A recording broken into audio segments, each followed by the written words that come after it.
Universal Films was bought by Comcast. So Universal Films and music are now not owned by the same people. So Universal Music is owned by Vivendi, right? So they are literally not the same company anymore. Whereas Sony Pictures, which Pilar used to work for, and Sony Records are the same company.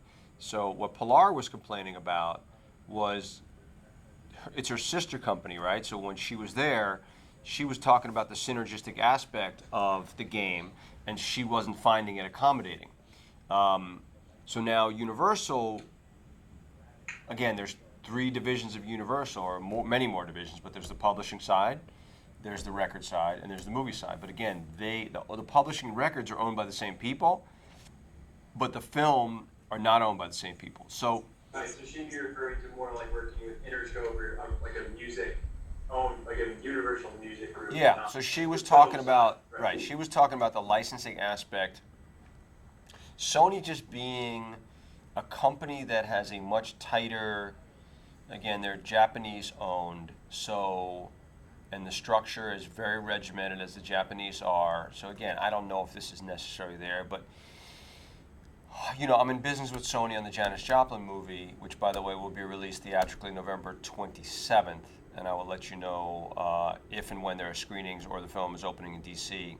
But it's definitely a good film, and we're going to probably go over the cue sheet in one of the next couple classes to talk about the amount of music that's in that film, which is a film that I set up, co-produced, and now am helping to finish the music. But so even that, Sony is great to work with because they're great people, but it's just things move very slow, very regimented, and it's a corporation. And like Mike talked about, he works for a very big corporation with Comcast Universal, right? So he has different corporate levels. And what happens in the situation right now, where you have a hot film studio like Universal, well, guess what happens? They leave you alone. When you're making $5 billion, you're good.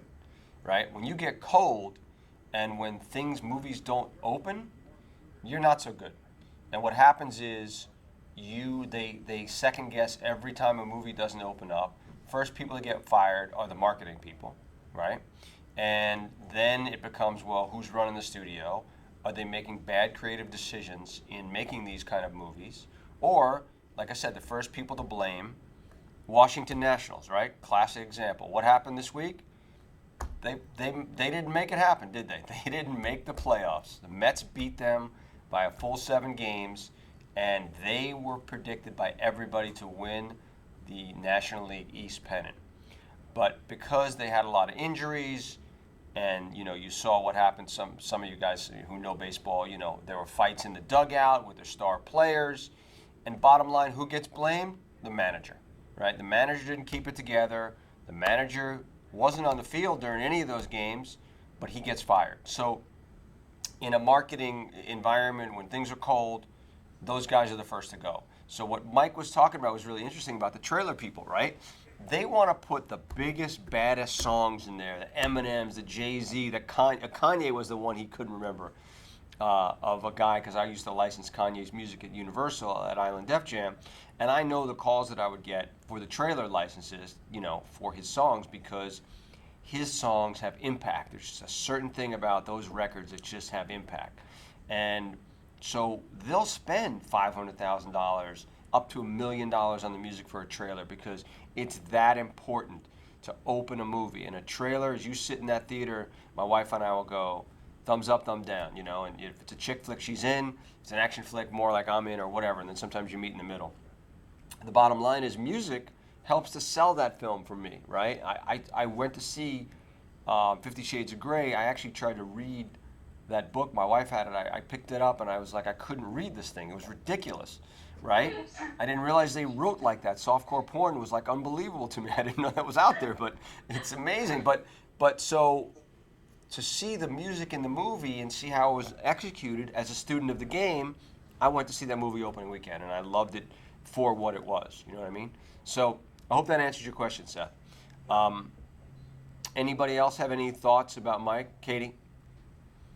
He mentioned when he was talking about getting the Crazy in Love with Beyonce version, or the for 50 Shades, and you mentioned the term positioning, and I have a general idea of what that is, but can you define that for me? Positioning in what sense? I didn't get the reference. He was going through like a list of things that they had to, when he was talking about how crazy it was to get that song cleared, and he said that it was the licensing, and then he threw in the word positioning, and then like negotiation or whatever. It was just, he threw it off. Yeah, I don't think it was a direct reference to it. It's not an actual term, but Okay. you know, to put all those pieces together is really what a big part of what his job is. You know, supervisors have to do so much, but then at a certain point, Mike has to speak for the budget of the film. So if the budgets go too high and Beyonce's publisher or the record label want too much money, then it becomes, you know, and it's a chicken and egg thing. At what point does the studio say, I'm out, I'm walking away, I'm not using this track, I'm using something else? It's a really interesting thing in the negotiation process because I've been there on both sides, from the film side to the record side to the independent side, to say, okay, how much is too much to ask for and how much is not enough, right?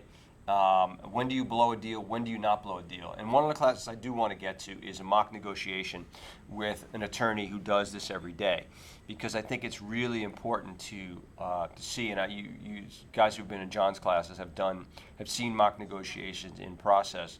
But in the film and TV thing, like the Charlie Puth thing would have been a great example. Like, what was that negotiation like, right? Where the kid wrote a song that they loved for the film, but yet he has no size in the marketplace, and the film company does not want to put a new guy out there. They want you, a big artist, to promote their film, right? They don't want to promote a new artist. They want it the other way around.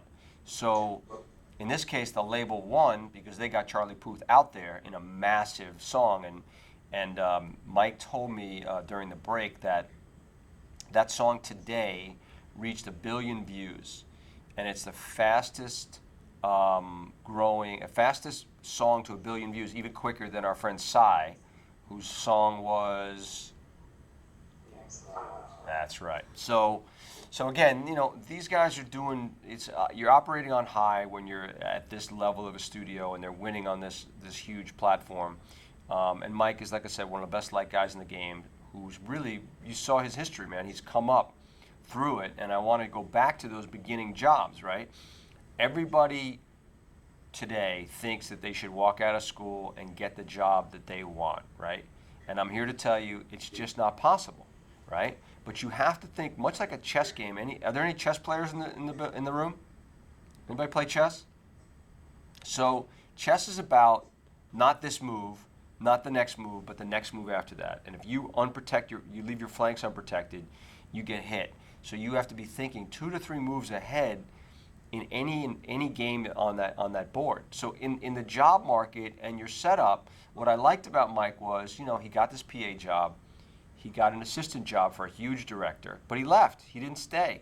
Why? Because music was more important to him than working in the film business. So what did he do? He went to work for one of the most interesting, hottest guys out there, who was kind of doing this Frank Sinatra crooner thing, but he had supervision. He was getting looks on writing for TV shows. So Mike got to do a lot of things.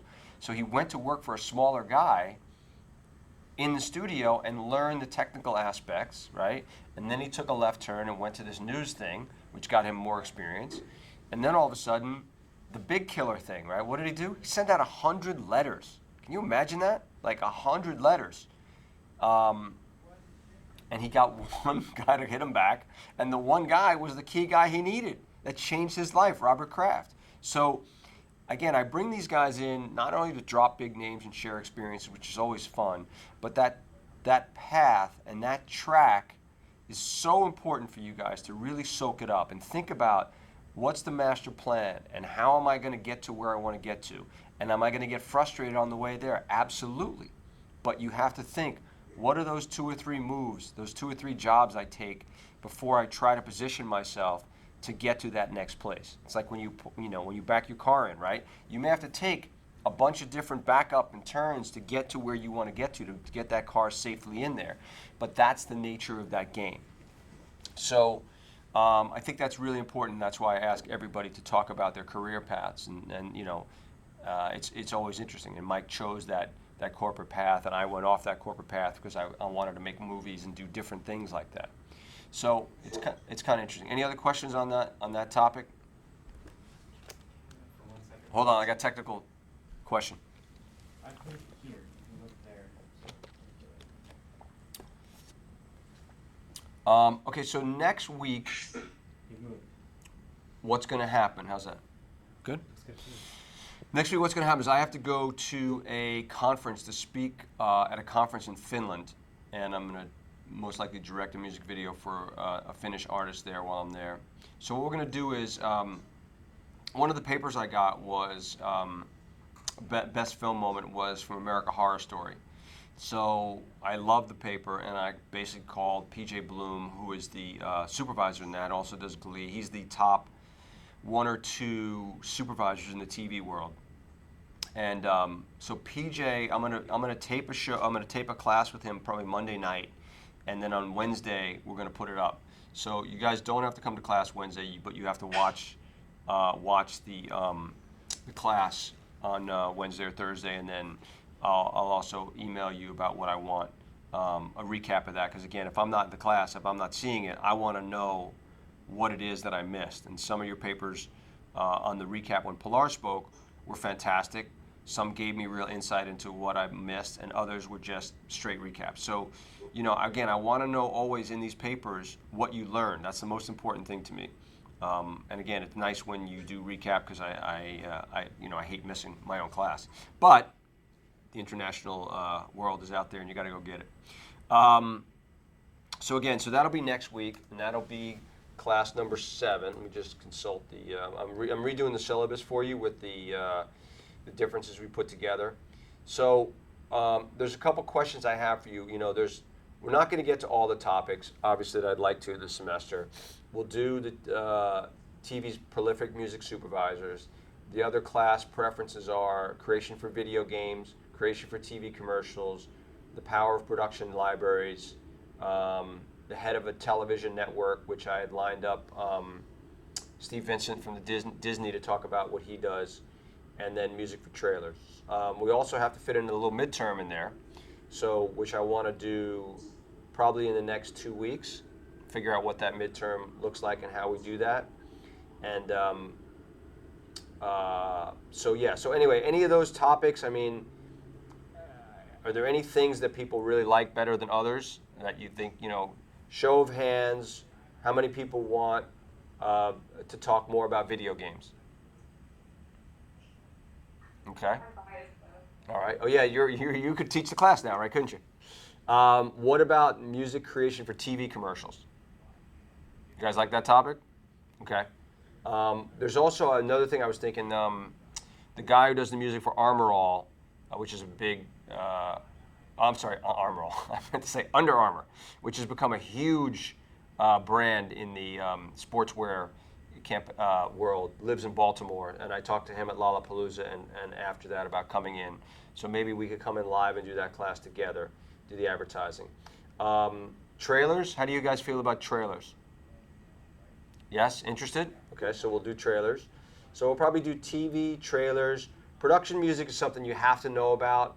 I was going to do the guy from the head of APM, and so we'll probably do that one. And that's probably it. You have, you know, midterm, we'll maybe split that, depends on how long that is. Yeah, we're coming close to the halfway mark. And so any other feedback and information, anything that you think I'm missing that you guys haven't got to, or we haven't got to yet, that you're interested in, I'd like to hear from you, because it's all about a two-way, you know, street here. Yes, Zach. I guess just sort of like paperwork. I mean, like the more stuff you would see every day on the job, like cue sheets, like you said, you're gonna bring in one of those. Yep. Just sort of like the day-to-day things you would encounter. Yep. I just think it'd be. Yeah. So what we'll do is not this class this week, but the week after, we're gonna go over. I'm gonna go over the Janis Joplin cue sheet, and then because that movie's getting ready to come out, now I can do that once we've solved all the music, and I'll show you a clip from that movie so you could, you know, get a little better sense of it. And that's, you know, the whole documentary world, the music doc world is such a powerful world now that I think it's something that we should definitely explore. And we covered a little bit about the independent documentary world with Patrick Meany, which again was something I wanted to get the filmmaker's perspective on how they look for music and what they want. And I think that's super important for you to understand that it's not all just the other side of the music side. You need to understand what's in the filmmakers' heads. For those of you who want to be music supervisors or do more of this work, it's super important to understand how they think, what they think about music, and because it's like Mike said, and Mike also brought up another great point about language, right? This whole film music thing and a lot of the terms that we're learning is another language. People start throwing out MFNs and VV, which is visual vocal. We'll learn about on the cue sheet. All these different terms are important to the world we live in the film music side. And so I just want to make sure when you walk out of this class at the end that you know it all. And that's the most important thing, is really just give you as much knowledge as possible. So when you go into a job interview, any sort of situation, that you're much better prepped for whatever you may encounter in those job interviews. But I think you can get a sense from everybody's hustle who's rose to the top of this business, and that's pretty much the people that we're bringing in, is you got to really want it, you got to really hustle, you have to be really personable, you have to be really diverse in your music, knowing music, whether you play or just have an immense amount of knowledge in it, is really the key. It's like you have to combine all these different elements. And Mike, at the top of his game, works on all those fields. He's a musician, he can play music, he can talk music, and he's done all these different jobs, which is what, again, same thing I've done. You've been able to combine a number of different functions and be able to, when you go meet with people. And I thought what JoJo talked about is how to get hired, right? We didn't get to talk about that after, or maybe a little bit. But I think that's the same thing for you guys. How are you guys going to get hired, right? What's going to set you apart from other people when you go out for a very competitive job? And that's one thing that I really think is super important that I want to leave you with, is that, you got to really figure out how to differentiate yourself, because I think that really sets a tone, as the workforce. It's a very competitive world if you really want to be in this business. So how many people are doing, I haven't really talked to you guys much, how many people are doing internships this semester? Raise your hands, please. So where are you guys doing them? Justice? I'm interning at this record label / management company. It's called 12 by 12. And what kind of stuff are you doing? It's more like so my title is social media / artist management. Okay. I actually start next week. But what I'm gonna be doing is mostly helping out with touring and social media content. Okay. And Katie, you're still ESA? Yeah. Okay. And that's working out? Yeah. And what kind of stuff? What kind of stuff do you do every day? When I'm allowed to talk about something public, I'm doing. What kind of stuff do you do every day? When you're there. I run their analytics, but it's not gonna be public for another 2 weeks, so I really don't know when I'm allowed to. Got put it. out- Top secret. I understand how that works. And who else raised their hand? In the back? Well, I'm not interning right now, but the company that I was interning with for 2 years, I'm day playing with them. I'm day playing PAing. Right. We set for a show. Okay. And, I kind of jumped when I graduated. But one of the things I did when I interned, I did a lot of music cue sheets for them, and that was one of my favorite things that I did. Great. Well, that's, like I said, that's a skill set that you could get hired at a licensing company, right? If you know how to do cue sheets, that's something to really think about. And then any other reasons besides workload that the rest of you guys aren't doing internships now? What? Like why, in other words, for the people, are there not enough internships in DC? Or is it just your workload's too much to be doing stuff? For the people not doing them, any workload? There's not that many, yeah, it's not the best market for Right. container. Well, like I said, I think another thing. Good is Dirty Club and other live, and small record labels. And I think, like I said, I think what I was saying is that you gotta hustle. You gotta find things that are gonna, I hate to use the term resume build, but you're going to basically bring different skills to the table, whether it's, like you said, a live club or anything that can put valuable experience in your pocket. So I think that you always got to try to find people to do things with. And I think that, again, I know the schools, I was with my kids this weekend at Cal Berkeley, and just like, and I took my son to meet with a promoter in the city because he's interested in music. But he's like, well, my workload's too much. I was like, well, help the guy out. Do something with him. Give him research. Find new bands for him. Do something. Like, just do something. So I'll leave you with those final words of just, always got to do more. If you really want this business, then I think that's really important to just, you got to go above and beyond. And it's not just, class is great. You could learn some stuff. I hope you guys are learning some stuff in this class. John Simpson, you're going to learn a ton from. I'm sure other instructors you're going to learn from. But its bottom line is, this is a business where you need to go out and do. So whatever it is, whoever it is that can help you on that journey.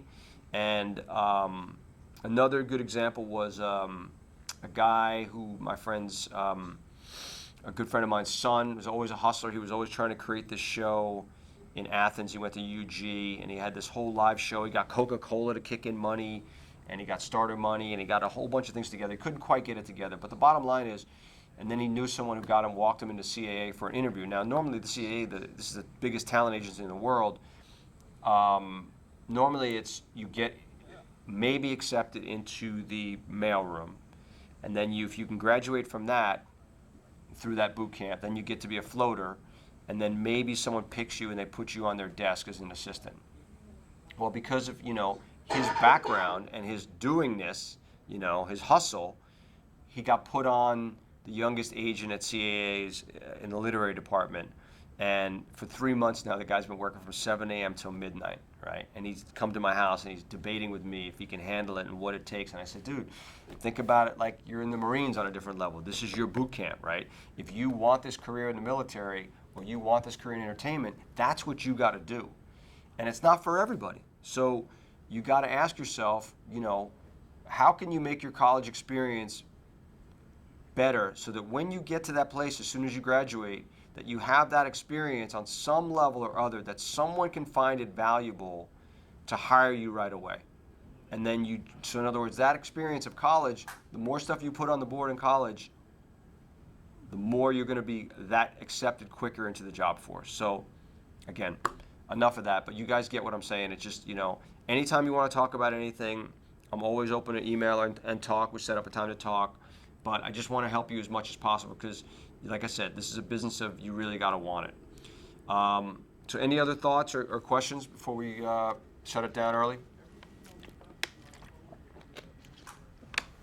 Okay, cool. So like I said, so next week I'll be out. Most likely I'll let you know if if PJ is able to close the deal and we're able to tape on Monday night. And then that lecture will be up on Wednesday night for you guys to watch. And then I'll ask you for a kind of a recap on your thoughts on PJ. And then the next week, I will let you know what we're going to do, but we'll get ready for, it's almost going to be midterm time during that period. So one of those next 2 weeks after will be a midterm. I thank you so much for your time, and thank you guys so much for everything, and have a great rest of your evening. Thanks a lot.